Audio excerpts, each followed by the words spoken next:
नहीं वेरे न वीरानी समन्ति धंकुदाचनं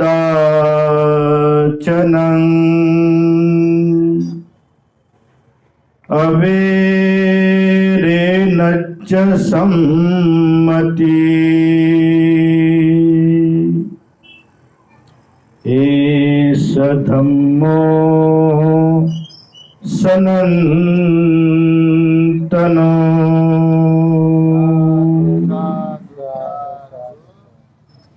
संपूर्ण जगाला ज्यांनी सुखशांती मानवतेचा संदेश दिला असे विश्व शांतीदूत देव आणि मनुष्यांची शास्त्रा महाकारुणिक तथागत भगवान बुद्ध बोधिसत्व भारतरत्न डॉक्टर बाबासाहेब आंबेडकर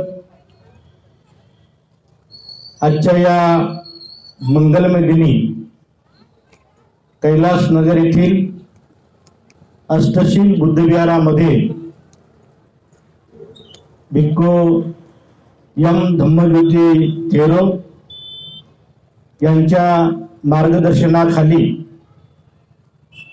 भिक्खू बोधिरत्न थेरो यांनी या ठिकाणी वर्षावासाचं अधिष्ठान करून आषाढ पौर्णिमेपासून तर आश्विन पौर्णिमेपर्यंत धम्मग्रंथाचं वाचन करून बौद्ध उपासक उपासिकांच्या चित्तामध्ये मनामध्ये श्रद्धा बीजाचं रोपण करून चित्तामध्ये धम्म उल्हासित प्रफुल्लित करून हे जे दृश्य आज आपण पाहतो ती श्रद्धा भावना धम्म भावना चित्त ऊर्जेची भावना वाढवण्याचं काम केलं त्याबद्दल त्यांच्या प्रति मंगल कामना आपण या ठिकाणी व्यक्त करत आहोत। याच महिन्यामध्ये आपण बोधिसत्व डॉक्टर बाबासाहेब आंबेडकरांनी 14 ऑक्टोबर 1956 साली आपल्याला बुद्ध धम्माची दीक्षा दिलेली आहे। मी नेहमी त्या गोष्टी यावर्षी सांगत आहे की बोधिसत्व डॉक्टर बाबासाहेब आंबेडकरांनी 14 ऑक्टोबरला एकाच वेळेला 3 गोष्टी केलेल्या आहेत। पहिली गोष्ट बाबासाहेब आंबेडकरांनी केली की त्यांनी हिंदू धर्म त्यागला। दुसरी गोष्ट लगेच केली बाबासाहेब आंबेडकरांनी की त्यांनी बुद्ध धम्म स्वीकारला आणि तिसऱ्यांदा बाबासाहेब आंबेडकरांनी बुद्ध धम्माचं अनुसरण केलेलं आहे। या तीनही गोष्टी गेल्या 66 वर्षामध्ये आपण केल्या का याचे चिंतन मनन करण्याची मला वाटतं गरज आहे। किती लोकांनी हिंदू धर्म सोडला, हिंदू धर्माचे रीतिरिवाज सोडले, रूढी परंपरा सोडल्या, उपास तपास सोडले, देव धर्म सोडला, कर्मकांड सोडलं। किती लोकांनी हे आपल्या जीवनामध्ये धम्म परिपूर्ण स्वीकारला आणि ज्या पद्धतीने बाबासाहेब आंबेडकरांनी धम्म लगेच अनुसरला। कसं म्हणालो मी की बाबासाहेब आंबेडकरांनी ज्या दिवशी बुद्ध धम्माचा स्वीकार केला त्या दिवशी बाबासाहेब आंबेडकरांनी उपोषित व्रताचं पालन केलेलं आहे आणि पुढे बाबासाहेब आंबेडकरांनी बौद्ध तीर्थक्षेत्रांचं दर्शन घेतलेलं आहे। बुद्धगया गेले, सारनाथला गेलेत, कुशीनगरला गेलेत आणि वेगवेगळ्या ठिकाणी बाबासाहेब आंबेडकरांनी धम्माचा उपदेश दिलेला आहे। आणि म्हणून आजचा जो काही प्रसंग आहे आपल्या जीवनामध्ये तो भगवान बुद्धाच्या काळामध्ये सुद्धा या वर्षावा समापनाचे कार्यक्रम माझ्या निमित्ताने तथागत भगवान बुद्धाची आई महाप्रजापती गौतमी या महाप्रजापती गौतमीनं एका वर्षावासाच्या कालावधीमध्ये दुशाल तयार केली होती। स्वतः कातली होती, स्वतः विणली, स्वतः तयार केली आणि ते तथागतांना दान देण्यासाठी आली होती। हे कठीण चिवर का म्हणतात भंतेंनी सुद्धा सांगितलेलं आहे आणि म्हणजे वर्षावासाच्या कालावधीमध्ये त्याला कठीण का म्हणलं जातं तर ते स्वतः आपण कातायचं असतं, स्वतः विणायचं असते, स्वतः शिवायचं असतं आणि मग त्याला जो कालावधी लागतो तो कठीण दीर्घ काळ लागतो. या पद्धतीनं त्याला कठीण म्हटलेलं आहे.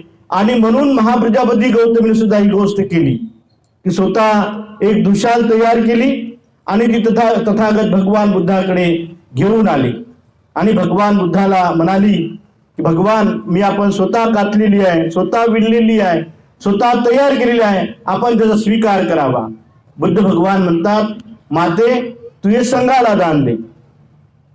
दुसऱ्यांदा सुद्धा ती अशा प्रकारे म्हणते, नाही भगवान, मी शीलधारी आहे, मी उपोषित व्रताचं पालन केलेलं आहे, आपण बालपणामध्ये माझ्याकडे खांद्यावरती राहिलेले आहात, मी आपल्याला दूध पाजलेलं आहे, नाही मी आपल्यासाठी कातलेली आहे, आपल्यासाठी विणलेली आहे, आपल्यासाठी मी तयार केलेली आहे, आपण त्याचा स्वीकार करावा. दुसऱ्यांदा सुद्धा अशा प्रकारे म्हणते. तिसऱ्यांदा सुद्धा अशा प्रकारे म्हटल्यानंतर बुद्ध भगवान म्हणतात, माते तू हे संघाला दान दे. आणि मग हे संघाला, आज जे काय आपण संघाला दान देतो, वैयक्तिक पहिला चिवर जे आहे आपण संघाला दान दिलेला. म्हणजे अशा पद्धतीनं हे संघाला चिवर दान देण्याची परंपरा भगवान बुद्धाच्या काळापासून उपोषित व्रताच्या या 3 महिन्याच्या कालावधीमध्ये नंतर हे वस्त्र दान देण्याची बौद्ध साहित्यामध्ये आणि वाङ्मयामध्ये परंपरा. आणि म्हणून आपण ज्या ज्या उपासक उपासिकांनी आज कठीण चिवरदान दिलेलं आहे. आनंद थोरात यांनी संपूर्ण भिक्खू संघाला आपल्या मुलाच्या पहिल्या पेमेंट मधून हे जे भिक्खू संघाला उन्हाळ्यात म्हणजे हिवाळ्यामध्ये अंगावरती घेण्यासाठी बेडशीट दान दिलेले आहे. उपासकांनी शिरसाट परिवाराने चिवर दान दिलेलं आहे. महिला मंडळाने सुद्धा कठीण चिवर दान दिलं आहे. अनेक आपल्या सर्वांनी भिक्खू संघाचं पुष्प गुच्छ देऊन स्वागत केलेलं आहे. हे सर्वांचं कुशल कर्म आहे, हे सर्वांचं पुण्यकर्म आहे, सर्वांचे सत्कर्म आहे. आणि म्हणून अशा प्रकारचं आपण पुण्यकर्म सत्कर्म कशामुळे करतो, आपण कशामुळे आपल्याला पुण्यकर्म सत्कर्म करण्याची संधी मिळालेली आहे, तर त्याचं कारण आहे बाबासाहेब आंबेडकर. बाबासाहेब आंबेडकर जन्माला आले नसते तर आपण आपल्या समाजामध्ये ही जी अवस्था आहे आपल्याला ती पाहायला मिळाली नसती. आणि म्हणून मी अलीकडे बाबासाहेब आंबेडकरांच्या जीवनाबद्दल काही गोष्टी मी नेहमी सांगतो की बाबासाहेब आंबेडकरांना बालपणामध्ये आपण पाहतो की साध्या बैलगाडीतून बाबासाहेब आंबेडकरांना उतरून द्यावं लागलं होतं. बाबासाहेब आंबेडकरांना बैलगाडीमध्ये बसू दिलं नाही. आज आमचे महिला उपासक उपासिका विमानाने भरारी घेतात, गाड्या घेतात आणि गाडी घेऊन विमानामध्ये बसतात, विमानाची वारी करतात. आज आपला बौद्ध उपासक उपासिका ही जी पुण्याई आहे ही बाबासाहेब आंबेडकरांची पुण्याई आहे. ज्या बाबासाहेब आंबेडकरांचे 3 मुलं केवळ औषध पाण्या वाचून वारल्या गेले. राजरत्नाला, बाबासाहेब आंबेडकरांच्या राजरत्न बालकाला केवळ डॉक्टरांनी तपासलं नाही आणि गोळ्या आणि औषध एवढे देण्या इतपत बाबासाहेब आंबेडकरांकडे पैसे नव्हते. हे पैसे नसल्यामुळं बाबासाहेब आंबेडकरांचा राजरत्न नावाचा मुलगा वारला, डॉक्टरांनी तपासलं नाही, परंतु एक राजरत्न गेला. परंतु बाबासाहेब आंबेडकरांनी खडा मारला तर डॉक्टर निर्माण होतील, डॉक्टर निर्माण झालेले आहेत. म्हणजे हजारो डॉक्टर आज आपल्या समाजामध्ये निर्माण झालेले आहेत. ही बाबासाहेब आंबेडकरांची पुण्याई आहे. म्हणजे बाबासाहेब आंबेडकरांनी एक राजरत्न गमावला, परंतु हजारो डॉक्टर आज समाजामध्ये निर्माण झाले आहेत की जे डॉक्टर आज साऱ्या जाती धर्माच्या लोकांचं इंजेक्शन देऊन त्यांना गोळ्या औषध देऊन रोग बरा करतात. ही कमया आपल्या माणसांची आहे. दुसरी गोष्ट, आपल्याला अलीकडे पाहतो की आपल्याकडे घर नव्हतं आपल्याला राहायला. आपले झोपडीचे घर होते आणि झोपडीच्या घरामधला विद्यार्थी आज बाबासाहेब आंबेडकरांच्या पुण्याईनं आपण तर 2 म्हणजे आपण घर तर बांधलेलेच आहेत, परंतु ज्या मुलाला एकेकाळी राहायला घर नव्हतं तो मुलगा आज घराची डिझाईन करतो आहे. बघा, इंजिनियर होतो. इंजिनियर म्हणजे ज्या मुलाला घराचं दार माहीत नव्हतं, झोपडी माहिती होतं, त्या झोपडीतला मुलगा आज ब्राह्मणांना काय सर्व जाती धर्माच्या लोकांना घराची डिझाईन करतो आणि इंजिनियर होतो आणि म्हणतो की तुम्ही आज असं घर बांधा. ही पुण्याई बाबासाहेब आंबेडकरांची आहे. आणि म्हणून अशा प्रकारचं ज्या लोकांना घर नव्हतं, ज्या लोकांच्या घरामध्ये शिक्षण नव्हतं, हे सारं पुण्याई बाबासाहेब आंबेडकरांमुळे आपल्याला मिळालेली आहे.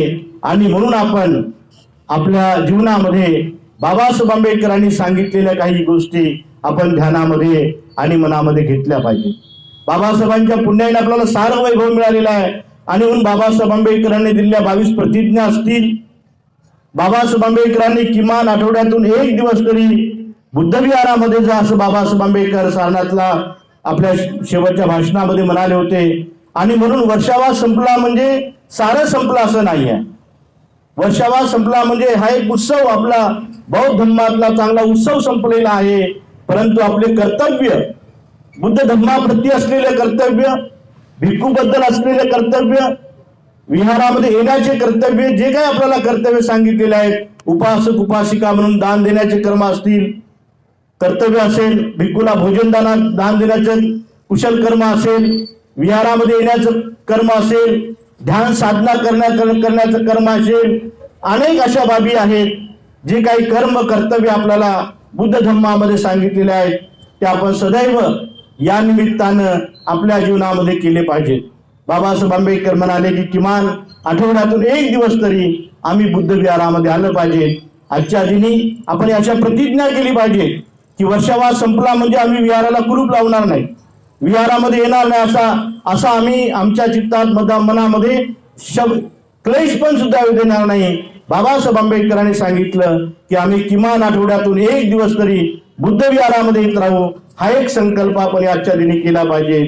आणि ज्या पद्धतीनं विशाखा मातेनं उपोषित व्रताचं पालन केलं आहे, ते गोपाल उपोषित व्रत असो, निग्रंथ उपोषित व्रत असो, आर्य उपोषित व्रत असो, या तिन्ही गोष्टी न करता आपण तथागत भगवान बुद्धांनी आर्य उपोषित व्रत सांगितलेलं आहे. गोपाल उपोषित व्रत याला म्हटलेलं आहे की जे लोक म्हणजे लोभाच्या पोटी उपवास धरतात. आजही बरेच लोक, बरेच माणसं, स्त्रिया आजही हिंदू धर्माच्या मानसिकतेप्रमाणे उपवास धरतात. काय म्हणतात की सकाळपासून उपाशी राहतात आणि संध्याकाळी उपवास सोडलं असं म्हणतात. म्हणजे आजही आपल्या चित्तामध्ये, मनामध्ये हिंदू धर्माची मानसिकता आहे की जे हिंदू स्त्रिया करतात. बुद्ध धर्मामध्ये अशा प्रकारच्याला उपवास किंवा उपोषित म्हटलेलं नाही आहे. बुद्ध धर्मामध्ये उपोषित याला म्हटलेलं आहे की जे उपासक उपासिका सूर्य निघण्याच्या नंतर, ज्या दिवशी पौर्णिमा असते की ज्या दिवशी सूर्योदय असतो आणि सूर्य निघण्याच्या पूर्वी उपोषित व्रताचं अष्टशिलेचं पालन करतात, अष्टशील ग्रहण करतात. आणि म्हणजे हिंसा करणार नाही, चोरी करणार नाही, ब्रह्मचर्याचं पालन करेन, खोटं बोलणार नाही, चहाडी करणार नाही, चुगली करणार नाही, कठोर शब्दांनी बोलणार नाही, निंदा करणार नाही, दारू गांजा मादक पदार्थांचं सेवन करणार नाही, अवेळी भोजन ग्रहण करेन, उंच आसनावरती बसणार नाही, झोपणार नाही. अशा पद्धतीची काय 8 शील आहेत, या 8 शिलाचं पालन करण्यासाठी माता मिगार मातेनं जे उपोषित व्रत धारण केलं आहे, ते उपोषित व्रत आपण दर अष्टमीला, दर पौर्णिमेला, शुक्ल अष्टमी असो, वैद्य अष्टमी असो, पौर्णिमा असो, या 4 दिवशी तरी कमीत कमी आम्ही विहारामध्ये सातत्याने येण्याचा संकल्प करा. आणि एकत्रित या, एकत्रित बसा, एकत्रित मिळून मिसळून वागा, आपुलकीनं, जिव्हाळ्यानं, प्रेमाने वागा. आपसामध्ये मतभेद ठेवू नका. मी मोठा की तू मोठा, हा वाद विहारामध्ये न आणता, कोणत्याही प्रकारचा प्रांतवाद विहारामध्ये न आणता, किंवा कोणत्याही प्रकारची जातीयता किंवा कोणत्याही प्रकारचे गट तट, कोणत्याही प्रकारचं राजकारण विहारामध्ये न आणता, केवळ विहाराच्या नावाखालीच बाबासाहेब आंबेडकर म्हणतात की जर संघटन व्हायचं असेल, संघटना निर्माण करायची असेल तर ती फक्त बुद्ध विहारामध्ये होऊ शकते. आणि म्हणून हे बुद्ध विहारामध्ये संघटन आपल्याला निर्माण करायचं आहे आणि अशा प्रकारे समाज आपल्याला जोडण्याचं काम करायचं आहे. आणि म्हणून विहारामध्ये जसं इतर धर्माचे लोक सुद्धा आपला धर्म, आपलं राजकारण हे आपापल्या देवस्थानाच्या बाहेर ठेवतात, परंतु जे काही त्यांचे देवस्थान आहेत तिथे फक्त धार्मिकता आपल्या चित्तामध्ये, मनामध्ये आणतात. तीच भावना आपणही आपल्या चित्तामध्ये, मनामध्ये ठेवली पाहिजे. माझा जे काही पक्ष असेल, राजकारण असेल, अहंकार असेल, गर्व असेल, ते सारं बाजूला ठेवा. फक्त मी भगवान बुद्धाची आणि बाबासाहेब आंबेडकरांची अनुयायी आहे आणि म्हणून मला बुद्ध विहारामध्ये जाणं आहे. बाबासाहेबांचे अनंत उपकार माझ्यावरती आहेत आणि म्हणून त्या उपकाराची जाणीव ठेवण्यासाठी, बाबासाहेब आंबेडकरांच्या ऋणातून मुक्त होण्यासाठी बुद्ध विहारामध्ये येत राहा, ध्यान करा, वंदना घेत राहा, मन समाजाची एकी ठेवा. अशा प्रकारचं आपल्या जीवनामध्ये सत्कार्य करा. अशा प्रकारची एक मंगल कामना, सद्भावना मी या ठिकाणी व्यक्त करतो आणि वेळेच्या अभावी ही छोटीशी धम्मदेशना इथे मी समाप्त करतो. अभिवादन शीलिस नीचं वद्धापचायिनो चत्तारो धम्मा वर्धन्ति आयुवन्नो सुखं बलन्ति.